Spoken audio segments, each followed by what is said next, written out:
some of the teams Lipscomb's played in LSU, Florida State, against Tennessee State, Miami, Chattanooga, Belmont, two of the best mid-majors in the country.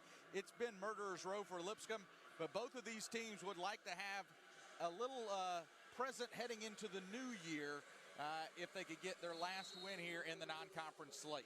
Well, they'll try to get that as we get underway from Allen Arena. The tip is up and controlled by the Bulldogs as Will Howard, Matt Jarman, and Dante Carter are working the ball game tonight as this ASUN meeting is getting underway with the SWAC as we get going here.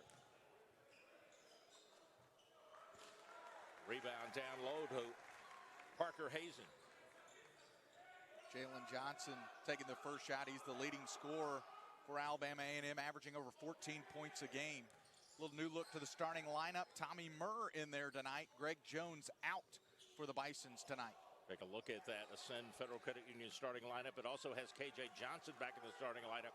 Pruitt, Murr, along with Hazen, and then the big kid, the freshman coming in here, Odnosovic, Jacob Odnosovic, also starting tonight, as he has been for the Bisons, especially since Asana Sajula went down.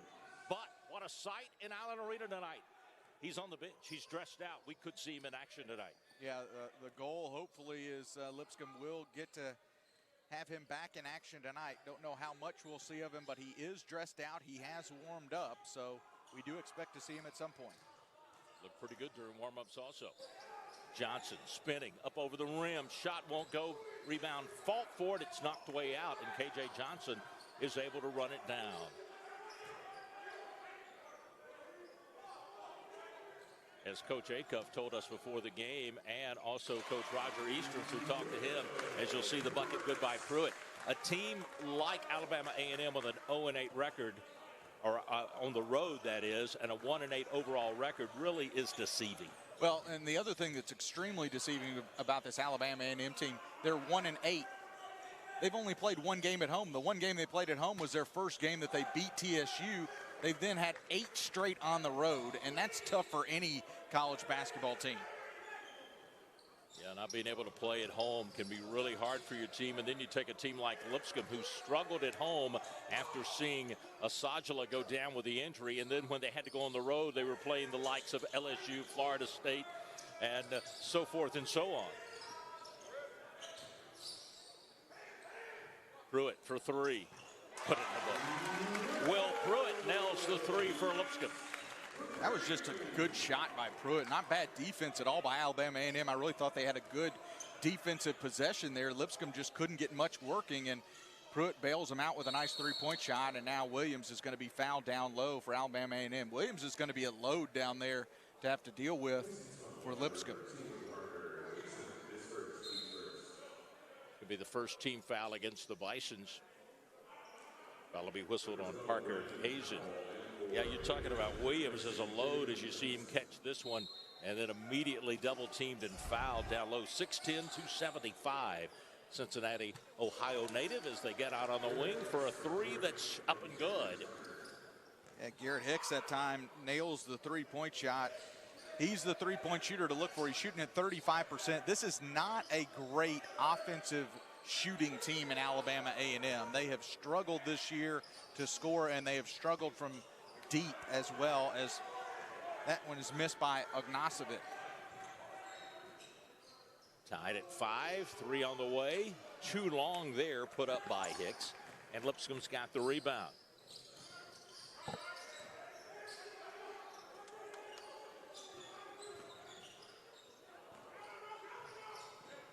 Swinging around the outside. Shot clock will go down to 15 as KJ Johnson found a gap, drove it and gets the two. Yeah, you can do that. If you keep the ball moving against this 2-3 zone, you're going to have creases open up. And KJ, that's what you want to see from KJ Johnson. I know the coaches want to see that. And as we speak, the big fella moving over to the scoreboard, Asana Sajula getting ready to check back in for Lipscomb. It'll be the first time he's seen action here in December, injured at the Tennessee Tech game just before Thanksgiving. And I'm telling you, when he was not in the lineup that first game after that, and the Belmont game and other games, you could just feel a different feeling in the arena when the team came out on the floor. It was kind of like they were missing part of that spark plug that the team needed. Well, they were also missing 17 points a game and almost 10 rebounds a game. Started in all 6 games he played this season and led the team in scoring before he went down with that 17 points and almost 10 rebounds. He will check into the lineup, and so we'll see some action here 4 minutes into this first half. Asana Sajala hits the floor for Lipscomb, and you can hear the fans, everybody giving a good round of applause to Asana Sajala. Yeah, everybody glad to see him back. It's probably been the #1 question I have been asked over the last month is, when will he be back? Will he be back? What's the status? So forth and so on. And again, I had no answers to give them. I did talk to him a little bit about a week and a half ago, and he told me sort of what the plan was in a conversation with us on. Pruitt for 3. 2 in a row. Well, and Will Pruitt puts in the book. You see the immediate impact that Asana Sajala brings. You throw that down, the double team comes immediately, and wide open three-point shooting for Will Pruitt. And I got to give a lot of credit to Will Pruitt. He has really, through the course of this season, I think, improved his three-point shooting. Early on, he got a lot of looks, was having trouble knocking it down. He is really, over the last 4 or 5 games, I've noticed, really done a nice job knocking down open three-point shots. He's already knocked down a couple here tonight. 3 misses the mark. Anasovic there to get the rebound on the missed shot by Hicks. And then knocked out of bounds, and it'll take us to immediate timeout. Our first break here in this first half. Lipscomb with a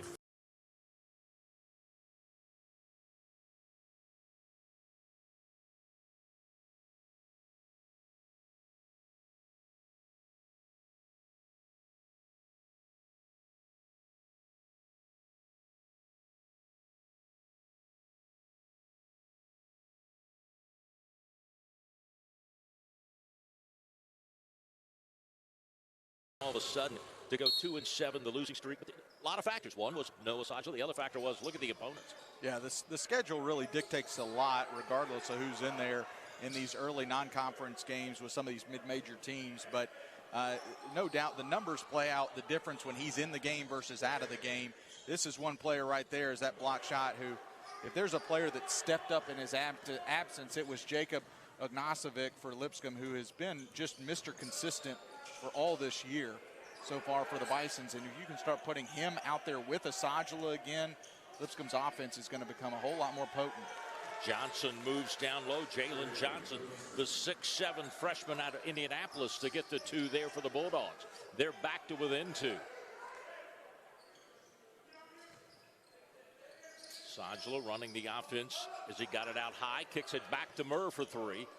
Won't go. And it's knocked out of bounds. That's where they like to have Hassan, up around that free throw line, and let him wheel and deal from there. As he will stay on the floor as several Bisons check out. Quincy Clark on the floor. Also coming in now will be Tanner Schulman. And they're also going to bring in Trey Benham. And, you know, he's a guy that was injured early, got some playing time, and he can shoot the ball. Benham may have the purest stroke on the team for this Lipscomb team. He came in, played, I think, 14 minutes against LSU, and I know some of it would be considered garbage time, but he had, I think, 11 shots put up in that 14 minutes, and he has a pretty stroke from outside the arc. Nice ball moving around the arc. Sajala caught it out top, thought about a 3 for a second. Good ball movement, down to 8 on the shot clock. Benham on the drive, misses it, and the rebound comes out to Johnson. Great ball movement, but good discipline defensively by Alabama A&M. I've been impressed defensively so far by them. Using their hands, they're not just biting on every pass.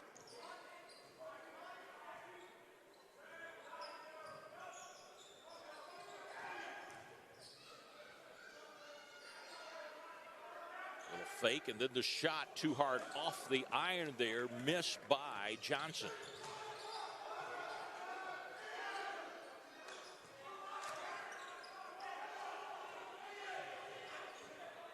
Bisons now try to go inside to Asajala. They do, and then what a pass over to Parker Hazen, who'll be fouled going up. You know, Asajala, he could have battled that one up and tried to shoot it, but he sees the floor so well, he tries to make the nice pass over. Yeah, you forget about that as well, that, you know, such a good passer. When he exited with his injury, he had already had 23 assists in 6 games as well for Lipscomb. Parker Hazen misses on the free throw. He's a 67% free throw shooter. Williams will be back in for A&M now, E.J. Williams. Hazen now with his second attempt. Misses on both of them.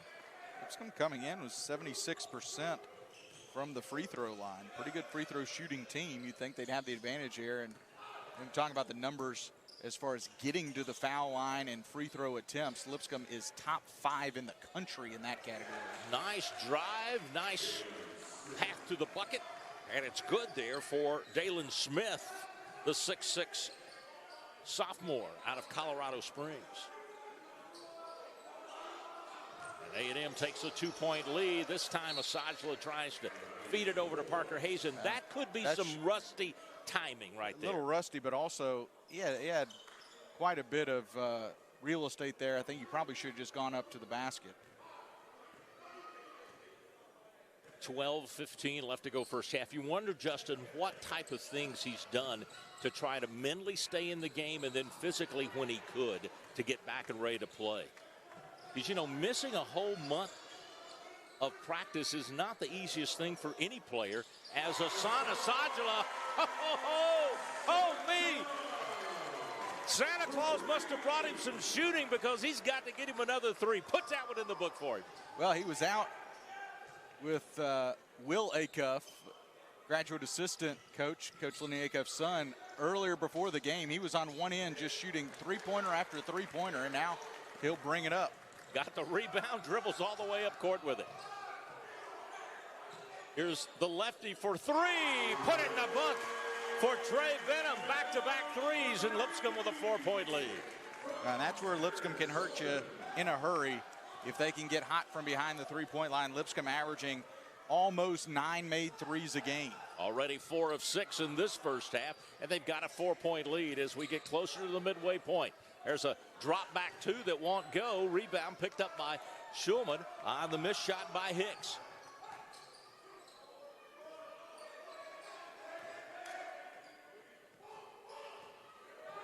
Bison's moving the ball around the arc. Now they go to Asajala, who will look down low and then drop back with a dribble. Down to 8 on the shot clock. Asajala is going to drive. Missed it, but there with the follow. And the flush, taking it home, is Parker Hazen. Yeah, it won't go as an assist, but that was about as easy a bucket as Parker Hazen can get because of all the attention Asajala gets when he puts it on the deck. They were all around him. He missed on the shot, but Parker followed. Now we're going to get a turnover. Is stepping out of bounds on the sideline, Dalen Smith. And with the turnover, we'll head to a break. Lipscomb stretched it out now to a 6-point lead. Break number 2, half number 1. Lipscomb leading it. Watch the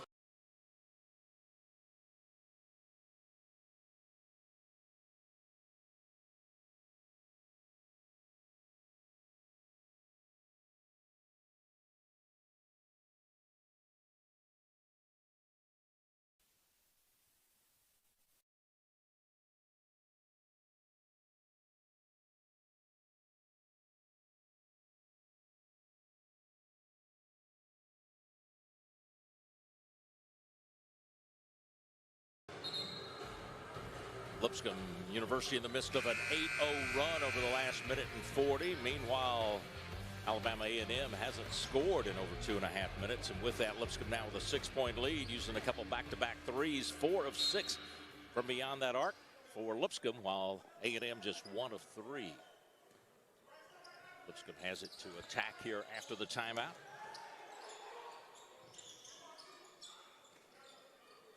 Quincy Clark thought about it.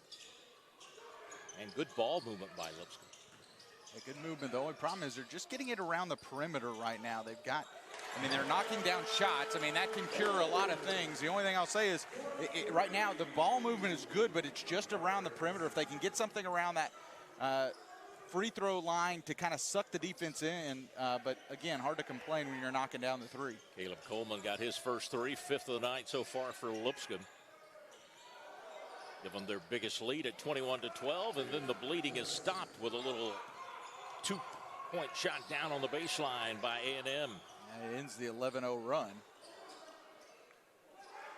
Rebound to Williams. Here come the Bulldogs. Tucker got by his man, drove in, missed the shot, gets his on rebound. He'll follow and put it up and good. Good job by Alabama and A&M right now, and that's what Lipscomb struggled with is defense off the dribble. Lipscomb has really struggled stopping a team that's really good at driving the ball, which Alabama A&M is. Another turnovers. Lipscomb loses it. A&M got a chance to get 6 in a row, and they do. 3 buckets in a row. That one up and good by Smith, and it's back to a 3-point game. And you get it off the turnover as well. Lipscomb's biggest lead was 9, but now 6 straight by A&M, and it's back down to 3.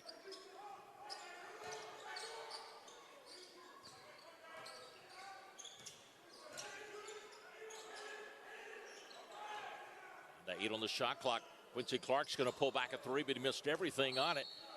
Parker Hazen tried to save it, but couldn't.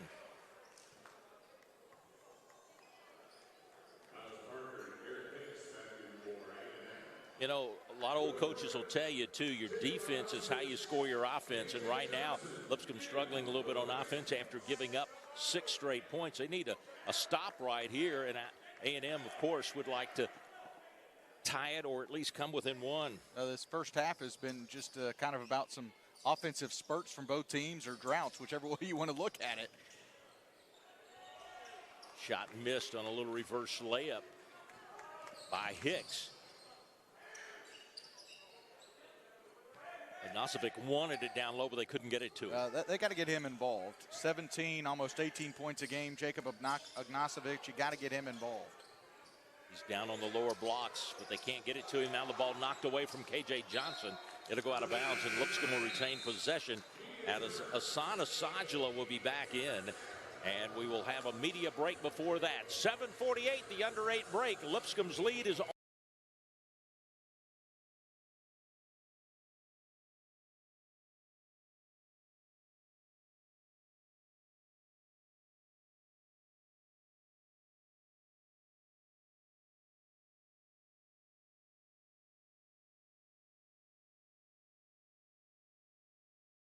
Things have flipped. This time around, it is Alabama A&M with the run. They got a 6-0 run over the last minute and 44 seconds, while Lipscomb hasn't scored in the last 2 minutes, and a 9-point lead now is only 3.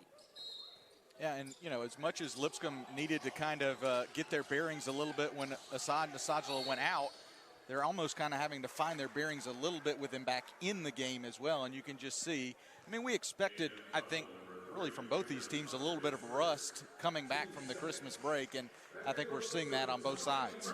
Right, it was a long Christmas break, as you pointed out, for Alabama A&M. They did not play since the 18th of December. Lipscomb's last game was against LSU. Now stepping out of bounds will be KJ Johnson. That's 2 of those calls tonight, one both ways, where they get the ball on the sideline and they just step back out of bounds.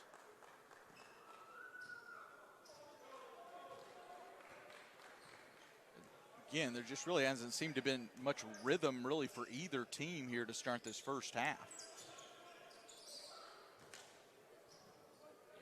It just hasn't had a continuation flow either way, has it?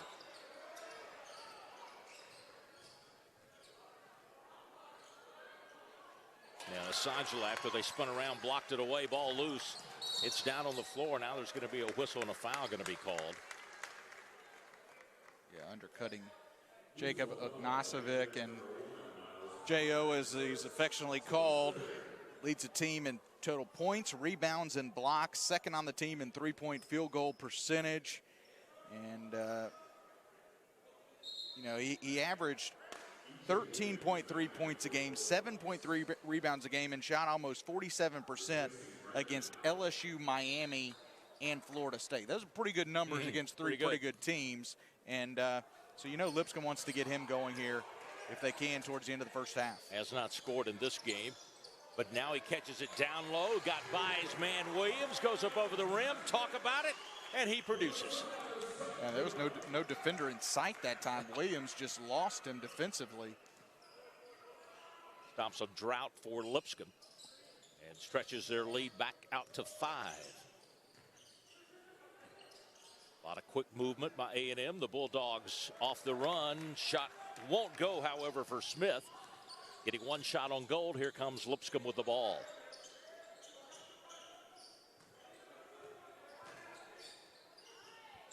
Hassan to the bucket, scores it. I think he's already got his 5 minutes in. Yeah, he's well over the 5 minutes. He's actually approaching, I think, 10 minutes here in the first half. Now with a 7-point lead. Sajala with 5 points. Getting his first bit of action since back before Thanksgiving. And the ball knocked away out of bounds. Lipscomb will have possession. A couple of substitutions for the Bulldogs coming in. It will be Johnson, the junior from Indianapolis, Indiana. They're going to see a little full court press out of the Bulldogs. Get it up court.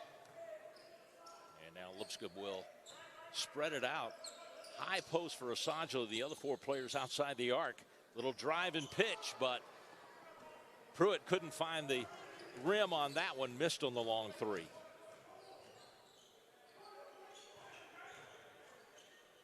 Nice little move into the paint. The bucket good for Johnson. Jalen Johnson scores for A&M, bringing them back to within 5. Yeah, good touch there by Jalen Johnson. Give and go toward KJ Johnson. Again there, maybe led him just a little bit too much. Sajala upset with himself, but again, those things have got to come back to him. Yeah. In only live action gameplay can he find it. Yeah, and I'm not sure he's had a ton of practice time since he's been back either. So a lot of this is a little bit just get him out there and see what happens, I think, for Lipscomb. And so far, so good, but you can still see a little rust. And great job by KJ Johnson there. He got his feet stuck in concrete before that charge. Jalen Johnson will be whistled for the foul on the charge as he ran over KJ Johnson down low. Look at a replay of it here. You'll see KJ get planted. Johnson running over him. Called for the charge. Johnson thought maybe he was already in the air before Johnson got planted there. But the official went the other way. Oh, went right through the fingertips of Anasovic, out of bounds. And Lipscomb just trying to make something happen after you get that initial wave past the full court pressure. You've got numbers, but got to make the crisp pass. And again, a lot of this is what I would just put in that bucket or that category of rust. Just looks a little rusty right now. Well, that's exactly why teams schedule, as you'll see, a 3 off the mark there by Smith, and Lipscomb with the rebound. This is why teams play an extra non-conference game prior to the conference schedule after the holidays. And a lot of these games across the country, as Johnson finds a gap and score, have been canceled due to COVID. Well, I don't care what anybody says, nobody's out of the woods either yet. So we could definitely see some conference games going by the wayside too. Blocking foul whistled there on Parker Hazen.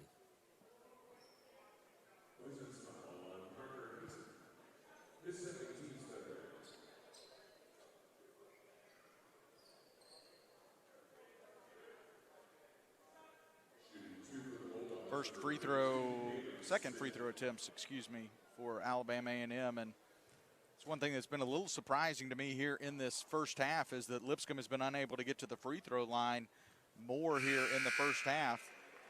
You look at Lipscomb from the free throw line, they are 3rd in the country.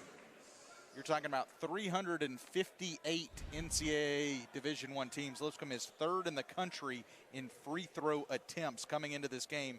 Had 306 free throw attempts, averaging almost or just right at 16 made free throws a game. A&M just missed another one. They're just 1 of 4 here in this half, as Tommy Murr is going to be fouled as he tries to go to the baseline by Garrett Hicks.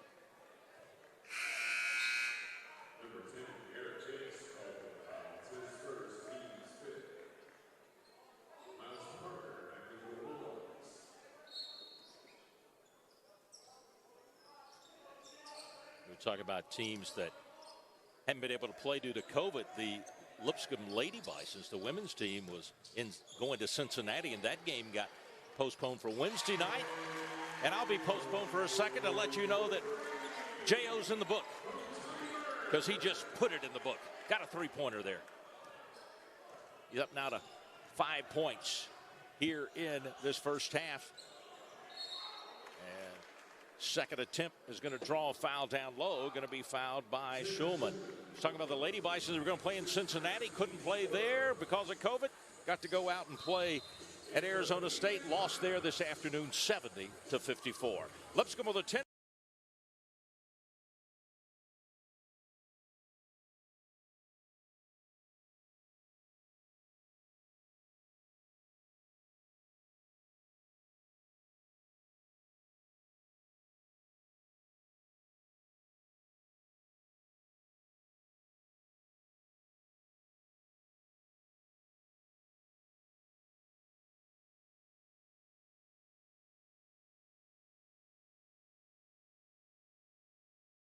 Night for Lipscomb. For the Bisons right here at Allen Arena against North Alabama. We'll be courtside here on ESPN Plus for that game. Hey, take a screenshot of the stats, Justin. You don't see this much. Lipscomb 12 of 22 from the field, 6 of 11 from three-point land, shooting 54.5% from both. Yeah, I mean, and shooting percentages has been great for Lipscomb so far. I think they're starting, it feels like starting to get a little more rhythm offensively. Alabama A&M struggling so far from the free throw line. Yeah, they finally hit another one. They were 1 for 5 before that one dropped. So 2 of 6. And they're shooting just 41% from the field, and they're just 1 of 4 from outside the arc. They're applying full court press against Lipscomb, who has hit 4 of their last 5 field goals and barely got across the timeline. Tommy Murr tried to just dish it off to J.O., and it just kind of rolled off of him. Alabama A&M, pass. They've had success so far in this full court pressure, not necessarily getting the turnover in the backcourt, but when Lipscomb breaks it, Lipscomb has been trying to score with numbers and just has not made good passes. Turnarounder in the paint. Nothing but 9-line for Cameron Tucker, the junior out of Birmingham, Alabama. Cuts the lead down to 7. Every time Lipscomb's moved it out to 9 or 10 points, A&M comes right back on them. And they are chasing them defensively, putting a lot of pressure on them. Missed on the 3 by Schulman, and then Coleman tried to put it back up, but Caleb just couldn't get it over the rim. Drive won't go there for Hicks, and Lipscomb with the rebound.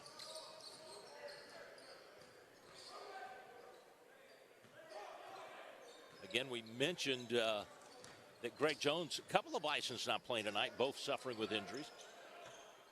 As Anoxovic misses with that outside 3. Yeah, Grant Asman also not dressed out for Lipscomb as well tonight. Along with Greg Jones, but Asana Sajala is playing, and he's going to check back in at the next dead ball. Missed shot there, rebound to J.O.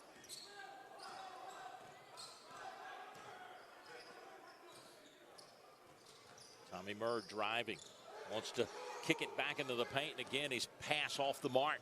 It's about the 4th turnover Lipscomb's had off of passes. And I don't blame Coach Acuff for calling a timeout, because they've had pass turnovers, and then defensively they're just not getting back. A&M just going by them. And again, we see this, one team scores 6 or 7 points, and the other team comes back, scores 6 or 7, and both teams kind of, again, the minute you think one of them is getting into a little bit of a groove, kind of really starting to knock that rust off, then again you see the rust again on the turnover. Lipscomb has been plagued in this non-conference slate with turnovers. They're averaging 16.1 turnovers a game. I mean, but in this game, I will say, there's been a lot of times we've seen turnovers where they're just literally getting forced by the other team. A lot of these turnovers have been self-inflicted by Lipscomb. Yeah, they just have made some bad passes, what I would call bad passes. Just trying to force something that it just wasn't there. They've also going through another drought. They hadn't scored in a little over 2 minutes and 10 seconds. And every time they get the lead, they got up to 9, then 6 straight points by A&M as they came back. A&M with this full court press causing some trouble for Lipscomb. And there's another steal off of it, and they'll save it from going out of bounds. And A&M had 4 players in the backcourt that time. Lipscomb only had 2, so you know there's a problem there. Williams makes it 7 in a row now for A&M. They were down by 10. They've cut it back to a 3-point game. And this time, Lipscomb gets it down to... And that's what I'm talking about. I mean, they're putting so much pressure in the backcourt. If you can just beat it, I mean, that was your classic 2-on-1. Ognasovic makes the right decision to go ahead and just take that up. But still, the problem has been trying to break the full court pressure. Ognasovic draws the foul on Williams, E.J. Williams, the junior out of Cincinnati, who picks up his first foul. And Jacob will connect on his first free throw. You'll see him here take it up and think draw about the foul. this. 358 NCAA Division I teams, put 15 players per team, let's say. Jacob Ognasovic is number 11 in the country in free throw attempts this year. He has come into this game, he has taken 80 free throw attempts on the year. Well, add 2 more to that list. Connects on both of them. And Lipscomb now with a 5-point lead. Lipscomb now 2 of 4 from the free throw line. He's 6th in the country in made free throws. Well, that was one of the things we were impressed when the first time we saw him play, is that shot is missed and he'll get the rebound down low, was that he could shoot free throws. What did he have, 18 that opening night? I'm not sure. He ended up with 30, but more than half were from the free throw line. I think he had like 18 points from the free throw line. That's just from my memory, which really isn't that good. In and out. Boy, that was a nice stroke there by Benham. Just couldn't drop it. Inside a minute to play. Inside 40 seconds to play.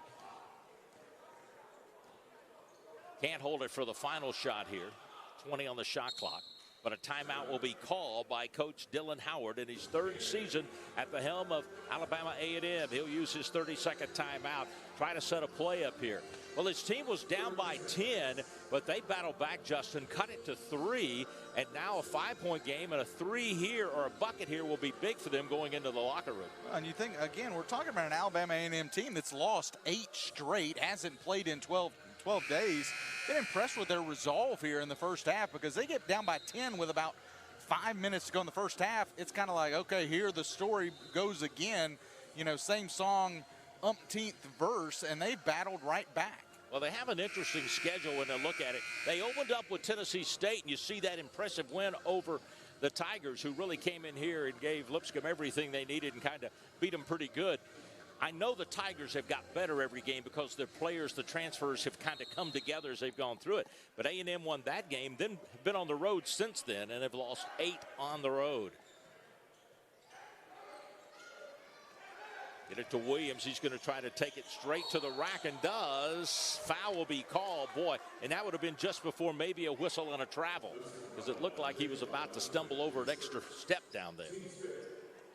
Well, Williams, 6'10". I mean, that's a load to deal with, but he has got some girth to him as well. I mean, he is a big fella. I mean, in a lot of ways, I mean, you look at Asajala and you think Asajala's big, but Williams is almost dwarfing Asajala.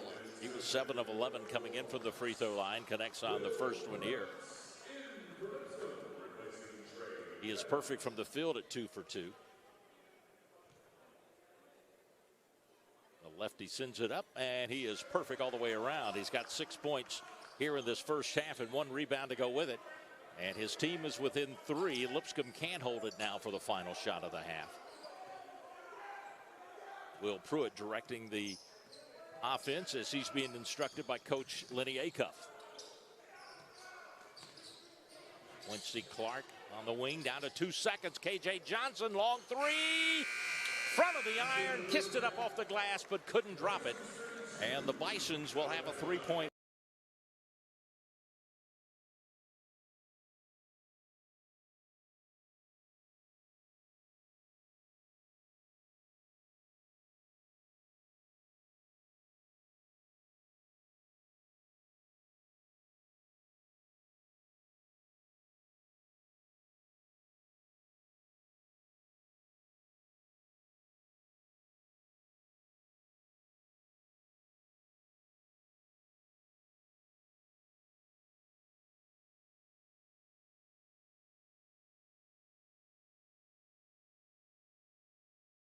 country in points per game, 21.3 points per game. He has been electric, had 41 the other night in a pre-Christmas tournament, and excited to see him play. I'm not sure the rest of the Ace Suns excited to see him play. Well, here's the other thing I can tell you. Despite all that, there will be some games where the team that you don't think is going to win will win, and there will be a lot of surprises, and a lot of things will happen between January, February, until we get to March, when they play 1 week in the A-Sun tournament to decide who's going to get a bid to the NCAA Big Dance. It's going to be a fun time, we hope, all through January and February. But, hey, we still got 20 minutes here. Let's play out the year.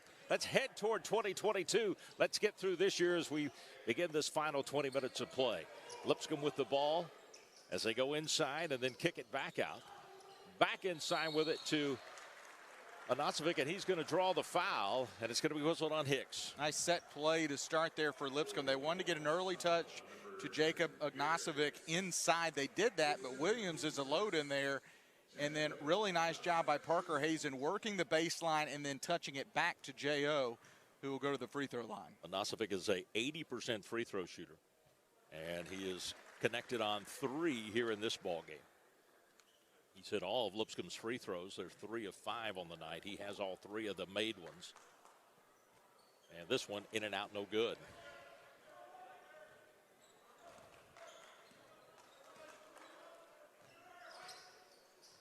A&M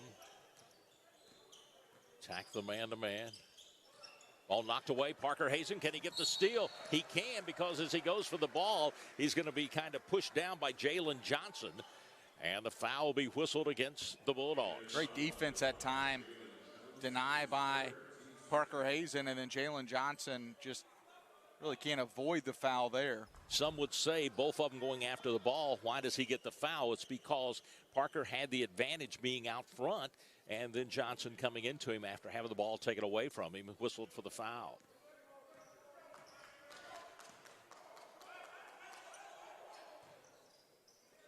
Lipscomb back with the starting 5 they had to start the game, as Pruitt has his ball deflected out of bounds.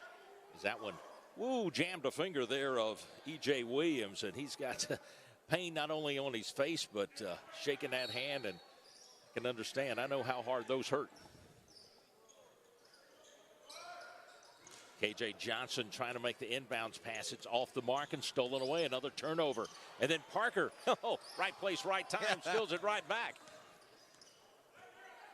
Hazen just happened to be there. Up in his steal numbers here tonight with 2 steals in the last 2 possessions.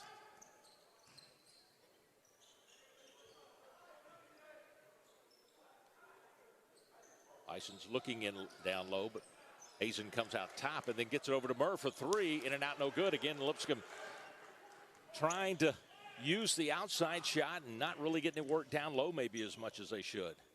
And that's one you really like to have, because wide open look that time.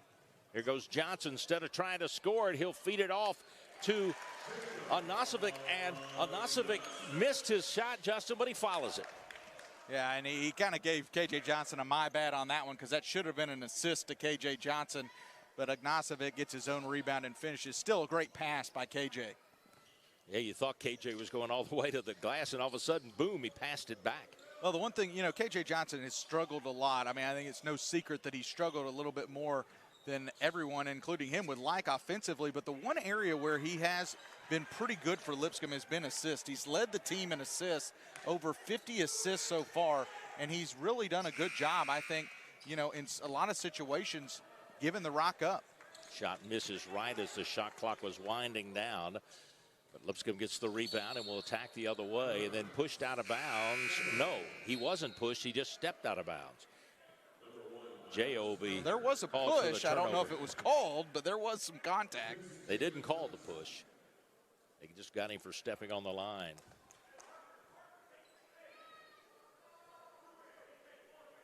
Just underway here in the second half. Lipscomb led it at halftime, 32-29. Good pass. Bucket made down low by Williams. Nice pass to him, nice catch, and he follows through with it. Yeah, Tucker with a great pass there. K.J. Johnson for 3. Off the mark, no good. Williams has the rebound.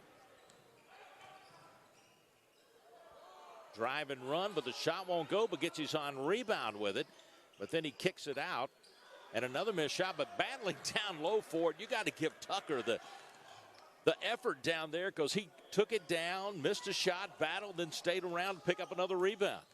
Now he drives again with it.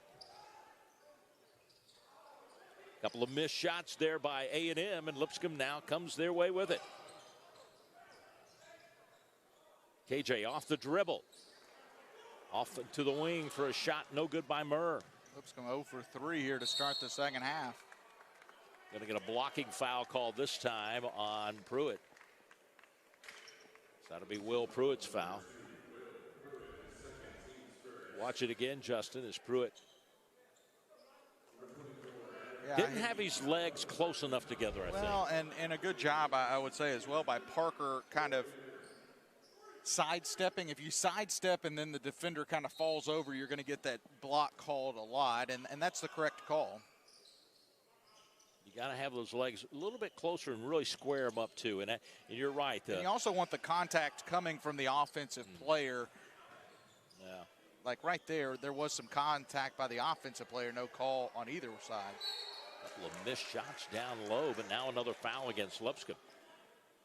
A&M just 1 of 7 from the field here in the second half, but Lipscomb only 1 of 5 from the field. Out-rebounding Lipscomb in the second half so far here, early 8-4, though. At the line now, Jalen Johnson, who is a 77% free throw shooter. And he gets nothing but nylon. A little above 50% now from the line for Alabama A&M. As back in the lineup for Lipscomb will be Trey Benham and also Tanner Schulman. Schulman out of Chattanooga, Tennessee, and Benham out of Concord, North Carolina.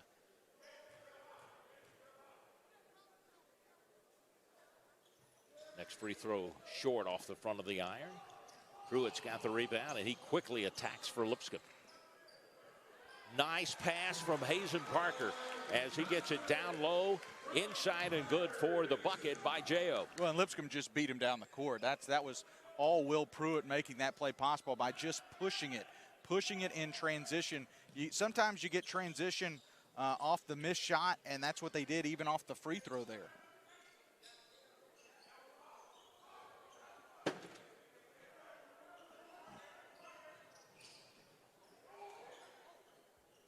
Shot off the glass, just won't go for Johnson. Lipscomb with a rebound and quickly to the other end.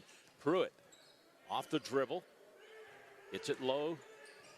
Nosvic trying to double team down there, work through it, and he will draw the foul. He'll go to the line, most likely to shoot when we come back. They may call it on the floor. We'll wait and see. It's a 5-point Lipscomb lead. We are under 16. First meeting.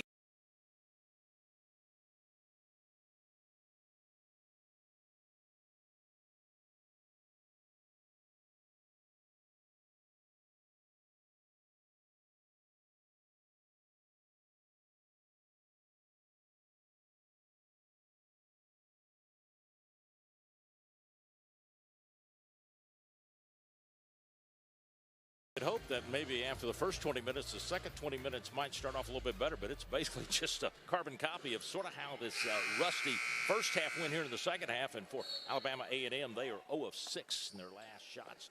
Yeah, they're just 1 for 9 in the half. But Lipscomb hasn't been much better, just 2 for 6. Talk a little bit about the Bisons as they work the ball outside looking for a 3.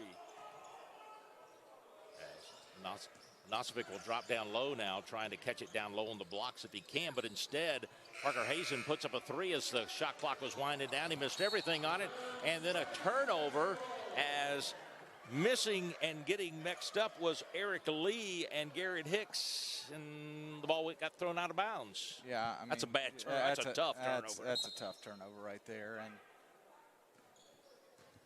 this game is just kind of waiting for somebody to grab a hold of it and take it. Neither team seems to want to do it. Looking for somebody just to jump up and want it here.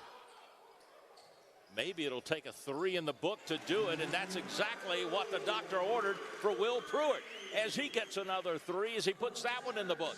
He is 3 of 4 from outside that arc tonight as the Bisons are now 7 of 21 from outside three-point land. And Parker Hazen trying to get another steal, knocked the ball loose. Now we got an intentional foul called. And it's going to be on Parker Hazen. I want to have to see the replay on that.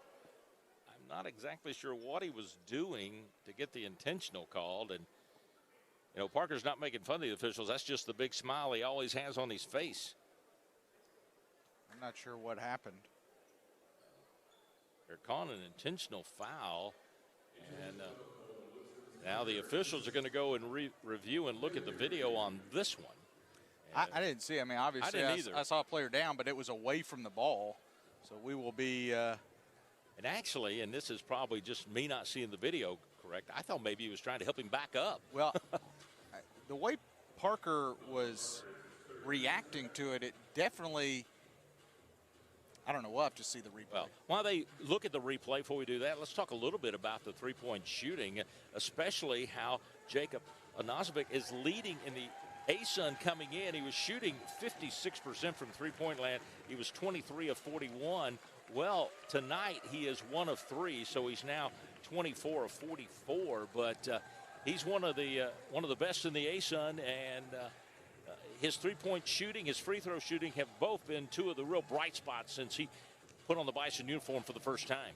Yeah, I mean, he has been as solid as they come. The transfer from Valparaiso, and you know, quickly a fan favorite here. And obviously, for those who don't know, the reason we call him J.O. is because Jacob Ognasovic, getting that out 5 times fast sometimes can be a little difficult. So the coaching staff went very quickly to J.O., and he's embraced it. J.O.'s a lot easier to say when you're in a hurry. Well, I noticed that Santa Will Thornthwaite made his rounds, and he is back up in the arena. We had a quick shot of him a minute ago. So he's decided that he keeps that beard year-round and has it with him all the time. Good to see Will, former radio partner that I had for many years. It's good to see Andy Lane back in here behind us a little bit before the game. Got to say hi to him. One of the new members of the Lipscomb Hall of Fame. In case you're wondering, we call this filler in between while they are doing the video replay across the way. They've had 2 officials look at it. Now the third official's come in and taking a look at it. We will get the chance to say that Asana Sajala has checked back into the game his first time here in the second half. He played 10 minutes in the first half. I think you and I are a little bit surprised. I say a little bit surprised. Not necessarily surprised when the coaches said he was going to play, and then the coaches kind of tell you what they're sort of predicting maybe they get him in for. I'm never quite surprised that it's always more than what they always say. And when they say 5 minutes, I'm thinking, okay, is that 5 minutes? First half, second half, last 5 minutes, first 5 minutes? What? And then I get to think. He came in so early, I'm thinking, this is going to be a little bit more. They're going to spread this out, and he's going to get some minutes in both halves, and had 10 in the first half. I think we may get to see the replay now of what they were looking at. So let's watch it, Justin. Here it is. So the player goes down. They're getting him for the arm toward the throat, I think, when he was on the ground. And then he knocked him back down, it appears. Okay, there was, looked like... there was definitely contact. Yeah. Not sure. Might have been a little embellishment. We'll see if we can get an explanation. So they're going to go with a common foul, not an what we call an flagrant. Yeah. Whatever they would call them, the different names they have. I did not see the second time in live action. I really. Seeing now what it was, I understand why the official would have. I can understand. To me, there is an additional foul there. Right. There was also a little embellishment, and I think the official saw the embellishment in live, thought that's intentional, and then they went and got the correct call. So it'll be a foul on Parker Hazen. It'll be his 3rd foul, and Alabama A&M will play it in with 14:40 to go, and a quick trigger on a shot that's no good, and then the rebound comes down to Cameron Tucker. He's been all over those boards, playing out front, down low, wherever he's needed for the Bulldogs. 6th rebound for him on the night. Backing it in down low, and then double team Williams knocked away, but a foul called against Lipscomb.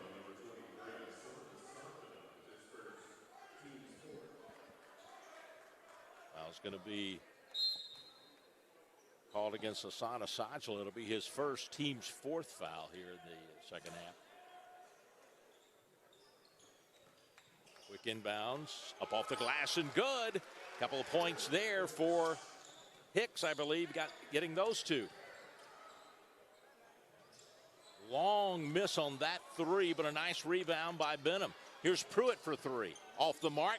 Rebound chased into the corner. And Benham diving into the bench trying to save that one.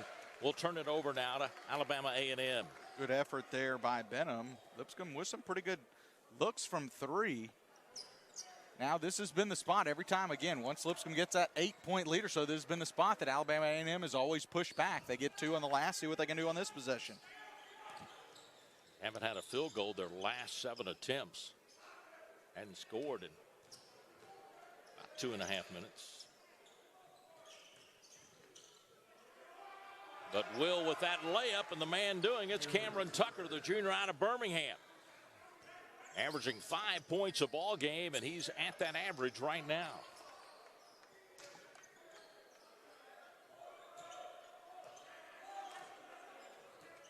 Back down to just a 4-point Lipscomb lead. Asajala, soft shot wouldn't go. Rebound fought for, and Williams will come out with it. Well, look they want there with Asajala, little soft baby hook. You've seen him hit a lot of those, but just not back to it yet. Now there's another bucket by A&M. They bring the lead back down to 2.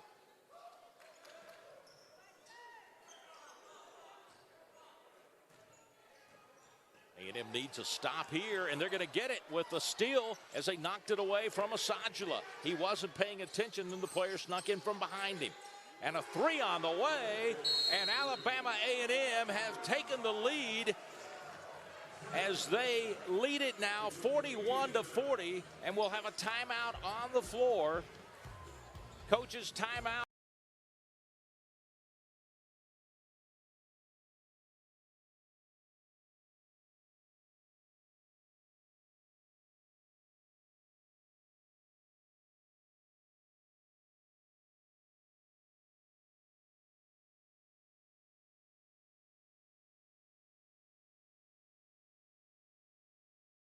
Took Alabama A&M less than a minute, 59 seconds to be exact, to make a 9-0 run and to top it off with that three-pointer there by Garrett Hicks to come from behind to take the lead, 41-40. They led by 2 twice in the first half. They lead by 1 here in the second half, and a foul now called down low by Powell.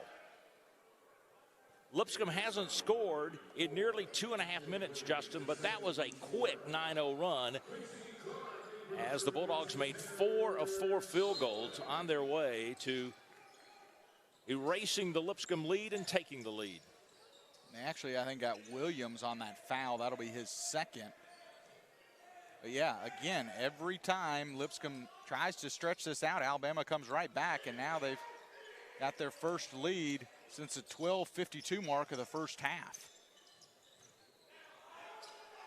Go to Asajala. They double team him quickly downstairs. He tried to step through it, get the ball out, and Lipscomb commits that cardinal sin, shot clock violation. A great double team on the baseline there by Alabama A&M on Asajala. If Lipscomb's going to come back in, they sometimes, you know, again, you're out of sync offensively. Get your defense going again. It was Parker Hazen who had a couple quick turnovers early in this second half, got Lipscomb going offensively. Lipscomb's going to have to really grind it a little bit on the defensive end.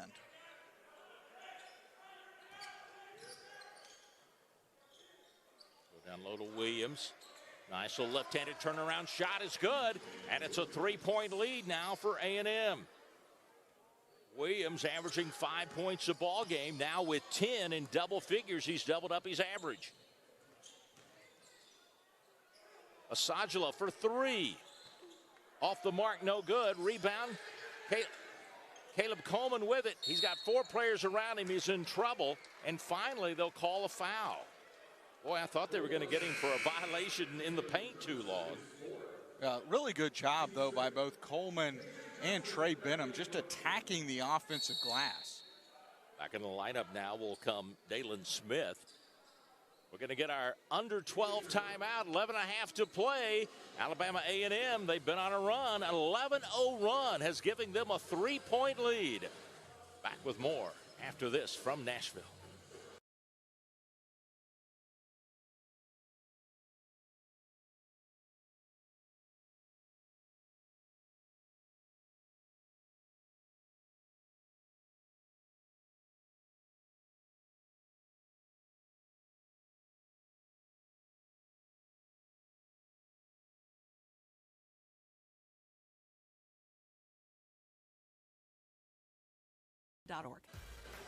Simply put, Alabama A&M need to keep their run going. It's 11-0 run over the last 2:15, and for Lipscomb, simply put, they need a stop.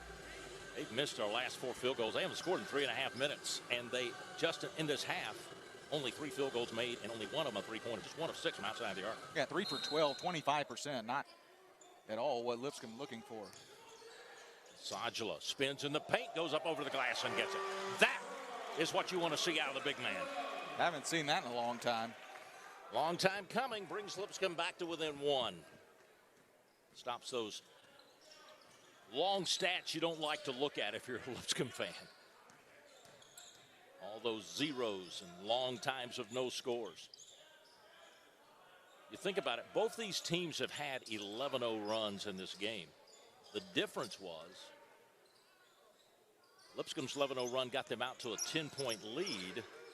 The one by A&M got them to the situation where they are right now with a 1-point lead. It got them out to a 3-point lead. The big point there is that A&M had to come and dig themselves out of a big hole to be where they are, and Lipscomb now with back-to-back buckets. Great pass. You missed that as well from Sajala.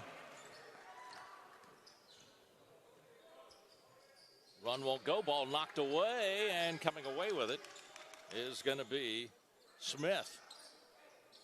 Alabama and A&M has done a good job on the boards here in the second half. They're still being out-rebounded, but just by 1, but they've out-rebounded Lipscomb by 4 here in the second half. Fullback shot is off the back of the iron, no good. And Williams' rebound tipped out of his hands, but a foul going to be called on Caleb Coleman. And so it'll be A&M's ball. That's the 5th team foul. Right at the midway point of this second half, Lipscomb's regained the lead now up by 1 as back in the lineup will come Eric Lee, redshirt freshman out of Tampa, Florida.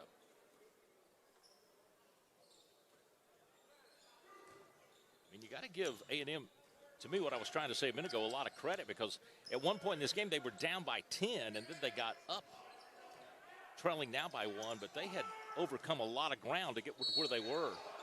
Blocking foul called down low. I think it'll be on Tommy Murr. Yeah, did not get over quick enough. Just too much of a gap there to drive on. You know, he never was planted. He leaned into the guy. You know, he was there in time if he'd have just stopped and planted. Yeah, and the other thing too is, some of these too, when you're trying to draw the charge there, there's not much contact, and so it's easy to finish there to get the 3-point play. Get a 3-point play out of it, and the Bulldogs back out on top by 2 and applying full court press against Lipscomb. They'll cross the mid-stripe, and they'll double-team Sajala. He'll step through it, get it to Quincy Clark, kicks it back to Coleman for 3. Off the iron, no good, but Clark's there to get the garbage. Lipscomb has just struggled from the 3-point line here in the second half. Sajala down low, works into the paint. Magic trying to be worked, but the ball blocked away from him. And then A&M will lose it over in front of their bench, and Sajala in front of us talking to the official, trying to claim his had been fouled. He had been beat on down low. I don't doubt that there's a lot of contact down low. KJ Johnson having trouble, close to a 5-second call as he got it into Tommy Murr. Then KJ will be fouled at midcourt. Reaching in, getting him was Eric Lee. Well, this is critical now because both teams had 6 fouls. Free throw shooting could become the difference maker in this one, as both teams going to be shooting from here on out. Lipscomb just 3 of 6 at the line so far, while A&M 6 of 11.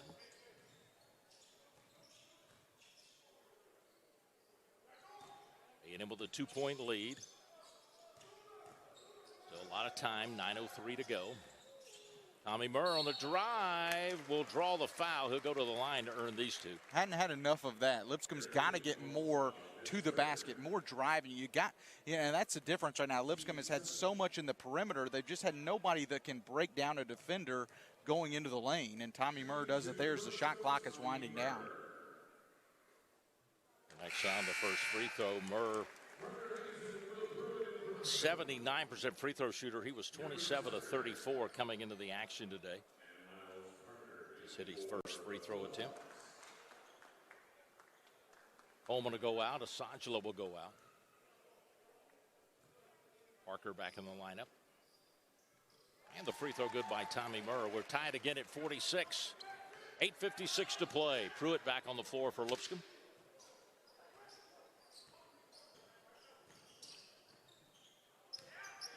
Hicks thought about the three and said gets it off to Tucker. Works through the paint, spinning, turning, shooting, getting it. Nice play by Cameron Tucker. As Tucker now with 6 Really points in the drive. ball, 8 points in the ball game now. Nice drive by Tucker. Alabama A&M shooting 42% from the field in this one. KJ Johnson on the drive. Switch, thinking he might go right-handed, went back to his hand, his left hand, and used the square on the glass and got the two.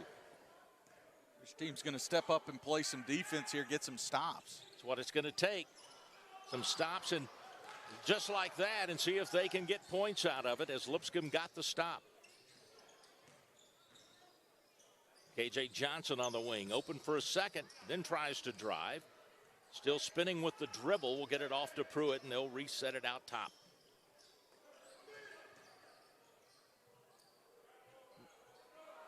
It was a nice lean in by Parker. Couldn't get the shot, but battles to get his own rebound.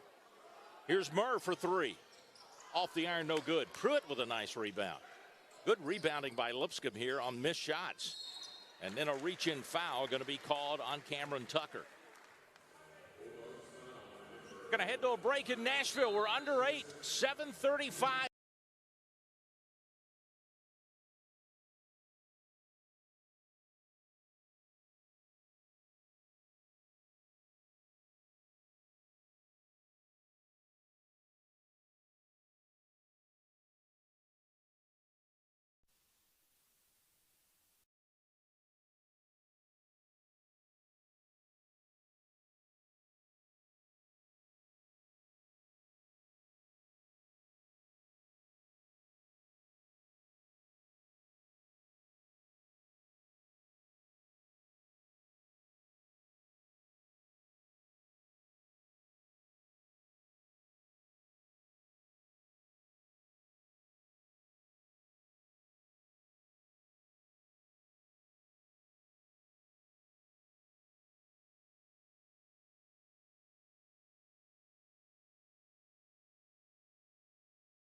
Tied at 48 apiece, Lipscomb and Alabama A&M. You can see the turnover issues. Lipscomb's had a problem with turnover, especially during this last stretch through December.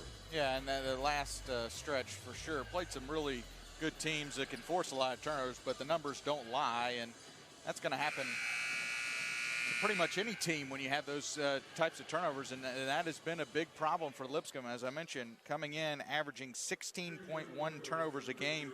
The turnover margin for Lipscomb has really been a problem, as Lipscomb is in the bottom 10 in the country in turnover margin at minus 4.8.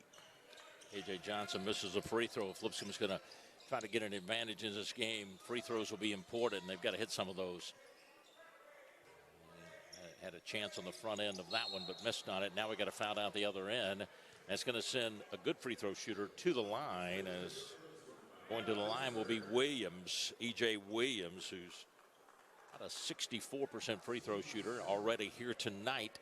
He is 2 of 2 at the line. He's perfect, 4 of 4 from the field, 2 of 2 at the line, got 5 rebounds and 10 points. And we'll have nothing but net from the left-hander on this one. And the Bulldogs regain the lead.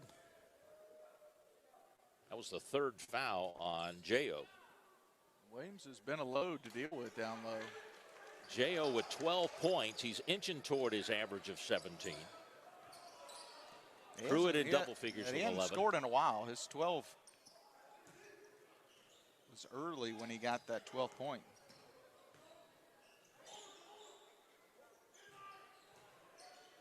Down low, trying to spin up, does off the glass, just went around the player there, Johnson, and goes up and scores to tie it back at 50.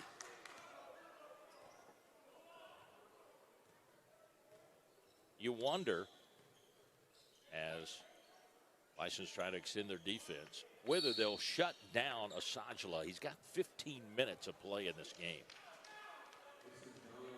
Or whether they'll go back to him a little bit later here after the foul is going to be called on Parker Hazen. They may have to go to him because Parker just picked up his 4th personal foul. And again, Lipscomb without Grant Asman in this game. Free throw up and good by Johnson, who is a 77% free throw shooter.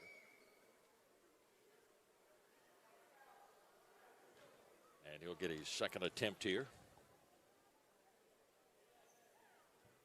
Misses on this one, and Nosovic there to get the rebound. Nosovic trying to go now and get planted outside the arc down near the corner.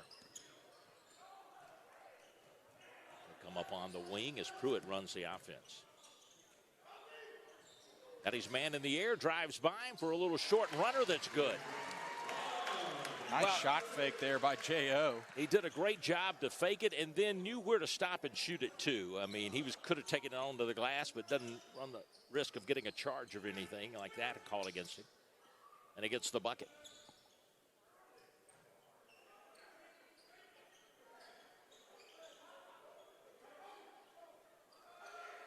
Big possession here for the Bulldogs and a big defensive possession for Lipscomb. Down to 2 on the shot clock, and there's a travel. Right before the shot clock was running out with 1 second to go, you get a slip of the feet in Cameron Tucker with the turnover and the travel. That'll be the 9th turnover against the Bulldogs. Lipscomb has 11 points. Lipscomb's committed 12 turnovers. That's been 15 of the points by the Bulldogs. Bulldogs shooting 38% this half, 41% for the game. Lipscomb shooting 38 and 42% for the game.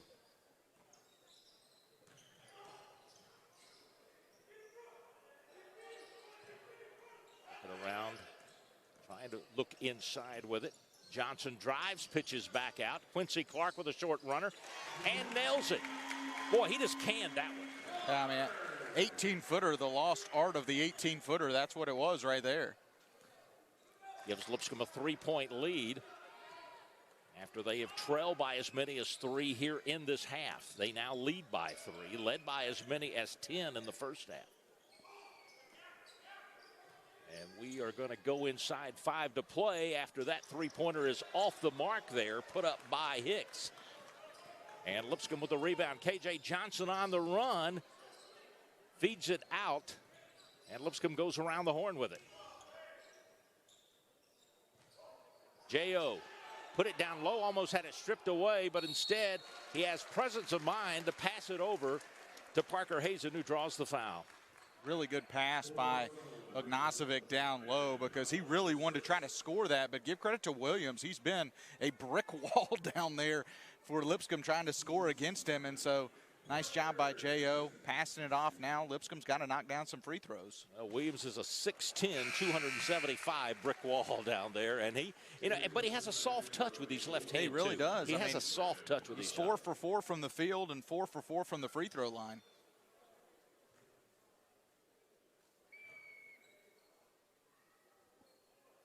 Hazen misses on his 2nd free throw. And they want to get Asajala in, but because of that miss, Hazen will have to stay in. Lead is 4 with 4.5 to play.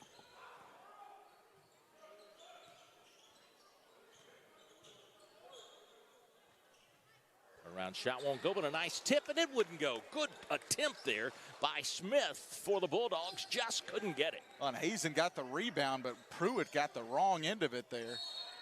And Quincy Clark has a chance for a 3-point play. Gets the bucket, draws the foul. As Alabama A&M now has missed their last 4 field goals, but Lipscomb now trying to put a little string together. We'll try to get a 3-point play here from Quincy Clark. Really nice job by Clark there, just surveying, recognizing quickly, little baseline lane there, and that's what you want to see out of the young guard. 8-0 run for Lipscomb. They've hit their last 4 field goals, while Alabama Huntsville, they've gone over 2.5 minutes without scoring, and they now trail by 7 as we approach the 4-minute mark. Hicks going to be a 2 as he was inside the line, but it stops the scoring drought that the Bulldogs were having. As that ball is thrown away, Hicks couldn't get to it, and it goes out of bounds. Last touch by Lipscomb. Well, we're under 4 in the final game of 2021. Getting ready for the new year with a 5-point lead.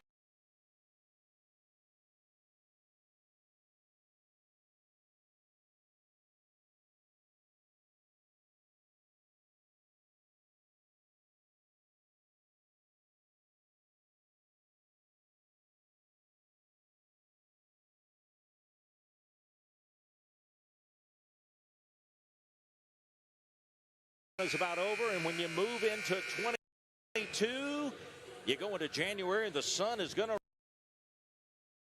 rise. The sun is going to rise, and Lipscomb's upcoming schedule begins with North Alabama Tuesday night, January the 4th, right here in Allen Arena.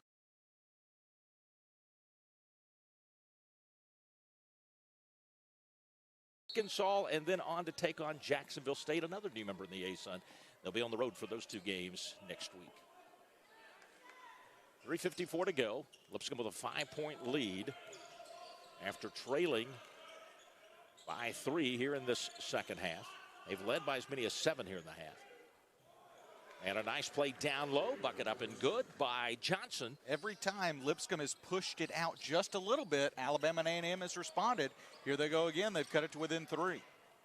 It may end up who has the last drought to who may lose this game, as Williams made the steal away from Hassan, and then the ball knocked out of bounds, and Williams very happy that his team retained possession of it. They're down 3 with the ball with 3:26 to play.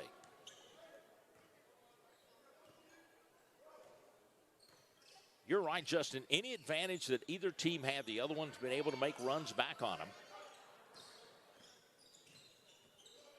Both teams have had 11-0 runs in this game.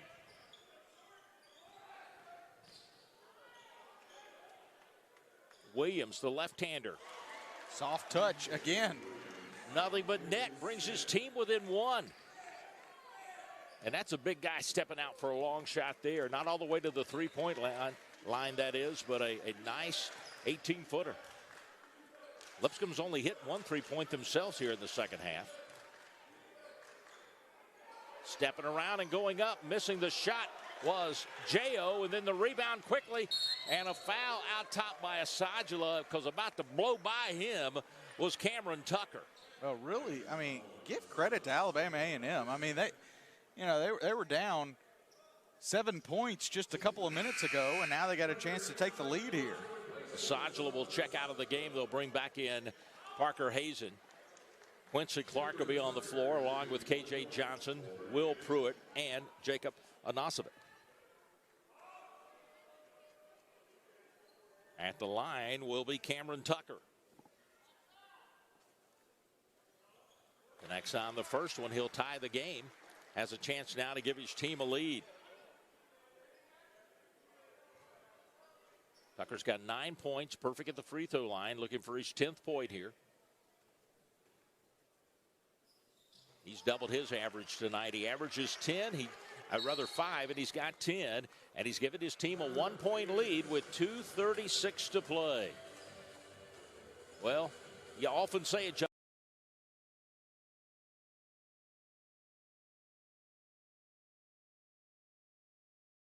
Defense without fouling. See of this Alabama A&M team, has been something to watch here tonight, and Lipscomb just has not been able. They've gotten the leads, but then it's almost like they just kind of gift wrapped it right back to Alabama A&M. You just saw Dylan Howard in the huddle of the Bulldogs, and now you see the Bison sitting there talking to themselves before Coach Lenny Acup joins them. Meanwhile, that was a big 3 right there by Hicks. That's the one that gave them their first lead here in the second half. And the soft touch down low of E.J. Williams.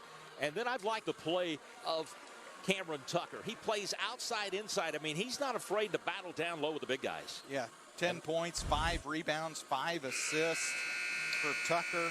4 players now for Alabama A&M in double figures. Johnson, Williams, Hicks and Tucker all in double figures for Lipscomb. Pruitt with 11, Ognasovic with 16.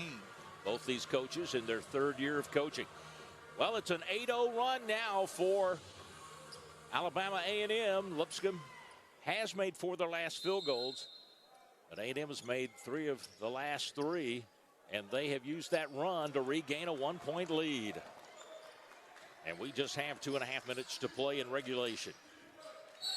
And KJ Johnson's going to be pushed and fouled, and it'll be on Garrett Hicks, the junior out of Madison, Alabama. A set play there to get KJ isolated where he can really make that first quick step when there's nobody on the baseline to cover him. Now, Lipscomb, who has been pretty good from the free throw line this year, 73%. Not tonight, 7 for 12, 58% from the line. Every free throw from here on out is going to be big. Well, the Lewisburg, Tennessee, Marshall County High School star, KJ Johnson, nearly a 70% free throw shooter, connects on this one. He missed his first one here in this game, but gets this one.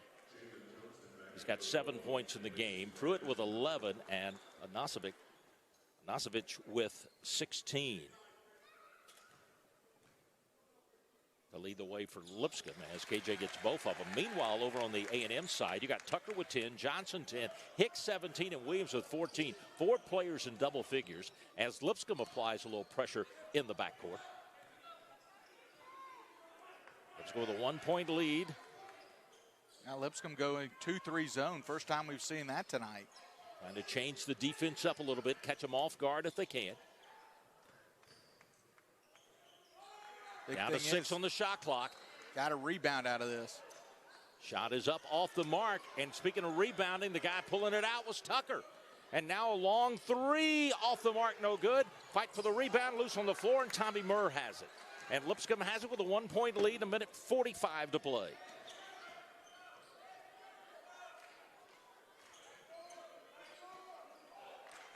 Alabama Huntsville just 2 of 8 from outside the arc tonight. Lipscomb 7 of 24. This time they go down low with the big kid's going to be blocked. J.O. has his shot blocked. And off the glass and good. Bucket going to be up by Hicks. And Alabama A&M regains the lead with 1:25 to play. Really not a good decision that time by Ognasovic, trying to force it up and really just did not get a great look at it. But I really love off these turnovers, rebounds. I mean, Alabama A&M, they are just pushing it, and that's what you want to do in transition. I don't expect to see Asana Sajula to come in during this final minute 25. He's taken the brace off of his leg across the way, and I think they finally decided he had got enough minutes tonight in this game. 17 minutes for him, but a lot more than the 5 we had anticipated at the beginning of the game, but they will elect to go with what they've got. And Parker Hazen playing with 4 personal fouls as Lipscomb will have to come the length of the court against man-to-man pressure, trailing by 1. They'll put it into the hands of Will Pruitt, and he'll run the offense.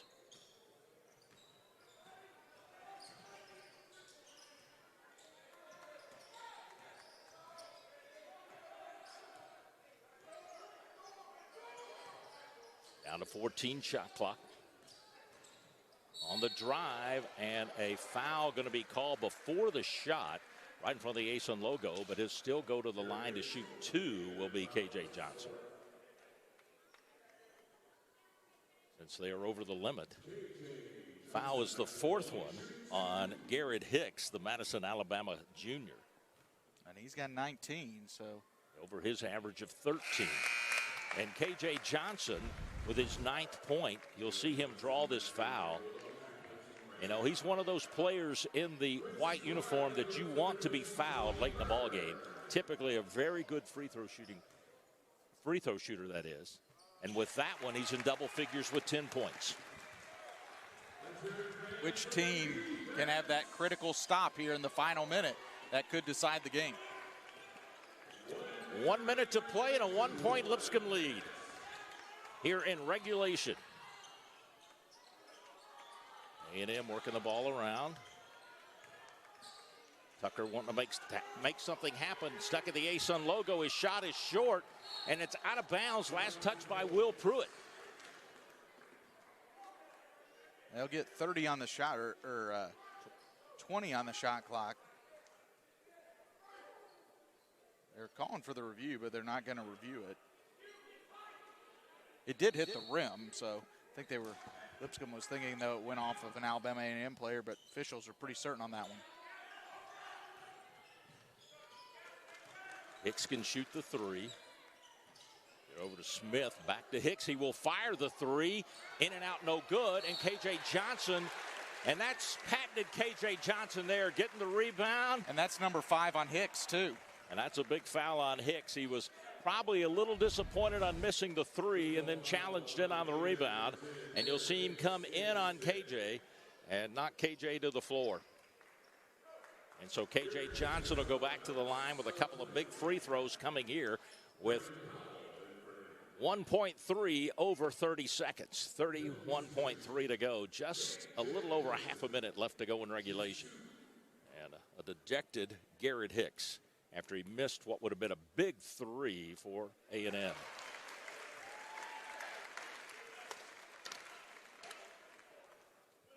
Lipscomb stretches it out to a 2-point lead. This is a big one here because it gives you a 3-point lead with the 3-point shot. And KJ now 6 of 7 from the free throw line. He's got 12 points in this ball game. And A&M will roll it to midcourt. Here's a three on the way. This one off the mark. No good there by Smith. And then a foul on the rebound will go against Lipscomb. And it's going to send back to the line E.J. Williams. As the foul is on K.J. Johnson. Yeah, and Hicks was the only player who had hit a three-pointer in this game for Alabama A&M, so he fouls out. So you're wondering who they're going to go to shoot the three. It was Smith. They really didn't have to shoot the three there. And this is probably about as good as anything for Alabama A&M. A couple of players checking in. Miles Parker wants to come in. Also Eric Lee. 2 players for A&M. Miles can't come in because he wants to come in for the shooter, who would be Williams, who, as we said, has been perfect here tonight. 5 of 5 from the field, 5 of 5 at the line, making 6 for 6 at the line, 7 rebounds. He'll check out of the ball game. And he's brought his team back to within 1 with 24.7 as Coach Lenny Acuff will burn a timeout here to try to draw up a play or two to make sure how they get the ball up court, which has been a problem sometimes, getting the ball inbounds and getting it up court, and then setting to see who they'll send to the free throw line. Yeah, that's which really is important. That's really the decision. I think Coach Acuff, you don't want to take it out of the hands right now of K.J. Johnson because he's been the guy from the free throw line who has done the work for Lipscomb. Alabama A&M, I think they're going to be thinking is, okay, let's look at the percentages here. If it's me, I'm probably going after Parker Hazen. 1 for 4 from free throws tonight, and I say that, and they take Parker Hazen out of the game. Lipscomb does, which is probably the right move. Well, the other thing you look at when you just glance at the stat sheet, there's a lot of things that jump up at you. One of them that just hit me big is Lipscomb has not had a field goal in 3 minutes and 48 seconds. They have built this lead, held on to it at the free throw line, partially by that guy right there, K.J. Johnson, who got that layup a little while ago. Yeah, not much building of a lead, just kind of hanging on for dear life of a lead, and they're doing it from the free throw line, as you mentioned. But critical here, can Lipscomb get it inbounds, and then who do they get it to? Anasibi, you look at him, 17-point average. He quietly has got up to 16. Yeah, and he's another guy. Wouldn't mind having him take the free throws as well for Lipscomb. Anasibi will be right here at midcourt along with Quincy Clark as they try to get in. Will Pruitt will get it in to K.J. Johnson. He'll be double teamed. Then he'll get it over to Tommy Murr. They got a 10-second violation if they don't hurry up across the line. And right at midcourt, a foul is going to be made, and it's going to be called on Eric Lee. Well, and Quincy Clark, not a bad choice to send to the free throw line either. About 3 seconds is all they had left to get it across that line. I know, which is a lot of time, but they were taking a lot of time getting it to midcourt. Well, and really good job by Alabama A&M trying to hold off on who they wanted to foul there. Clark makes it a 2-point game with the first free throw. Hazel to come back in the lineup.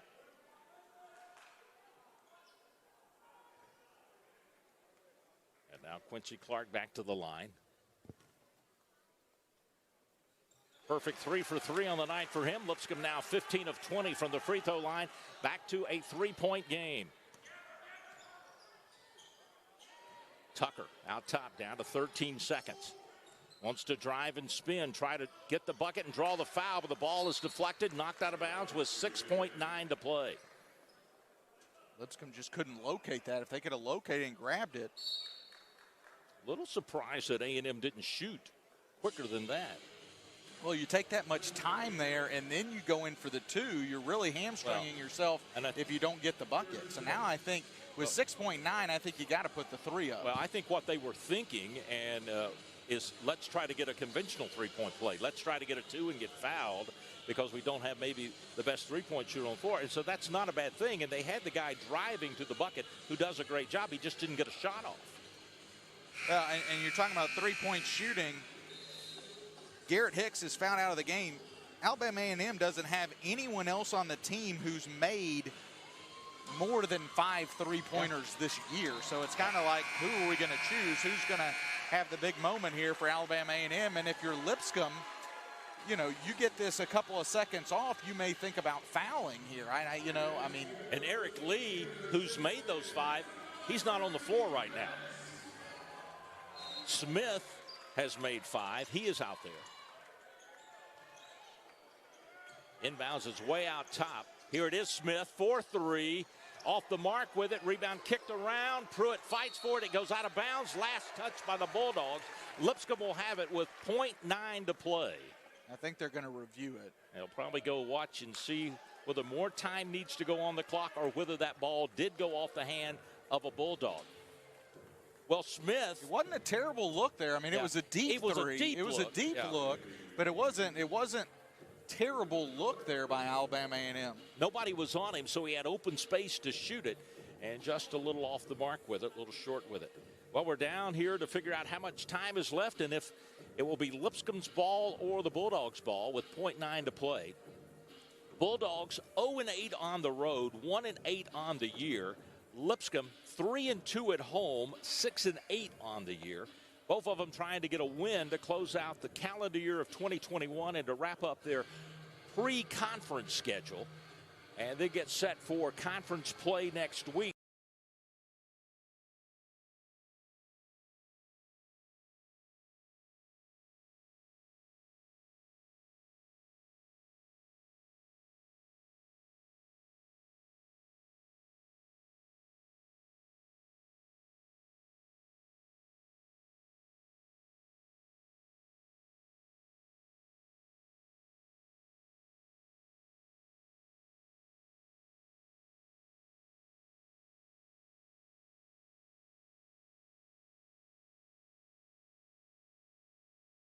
Have not fixed the clock yet, but they are in the process of doing that, I believe.